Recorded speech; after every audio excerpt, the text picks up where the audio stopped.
Namaskaram. Today we will discuss today we will derive an extra result from already discussed problem.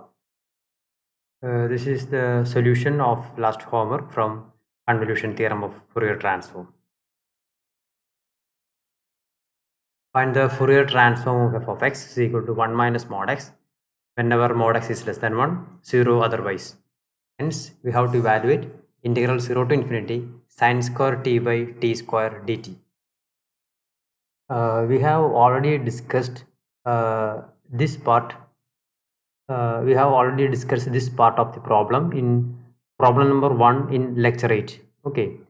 Also, we derive this result integral 0 to infinity 1 minus cos x by x square dx is equal to pi by 2 in this same problem. That is problem number 1 in lecture 8 from this module. Okay. Okay, I have provided the link of this lecture in the description. Okay, we know that 1 minus cos x is equal to 2 sin square x by 2. Okay, so I'm going to replace this 1 minus cos x by 2 sin square x by 2. So this becomes integral 0 to infinity 2 sin square x by 2 by x square dx is equal to pi by 2. Next, a symbol substitution. The substitution is like this: t is equal to x by 2. Okay, whenever t is equal to x by 2 implies what about dt? dt equal to dx by 2. So dx become 2 dt, right? And similarly, what about the limit of the new variable t? It is clear that when x equal to 0, this implies t is also 0. When x equal to 0, t is equal to 0. And when x equal to infinity, what about t? Yes, t is also infinity, very large, right? Okay, so this integral become integral 0 to infinity 2 times sin square.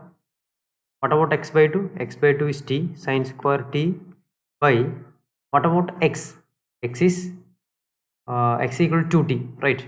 X equal to 2t. So this becomes 2t whole square. 2t whole square. And what about dx? Dx is 2 dt. 2t dt.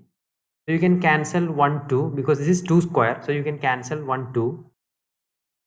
Okay, also we have 1, 2 is here. So this 2 become 2 square. So we can cancel this 2 square. So what about the remaining term? So the remaining terms are 0 to infinity and numerator becomes sin square t. This is t square dt. Okay, sorry, this is equal to pi by 2 again. So this also pi by 2. So this is the result. So we can easily derive this result from this one. Okay. So all of you please watch this problem number 1 in our lecture 8. Okay. I will provide the link in the description. Okay. Thank you.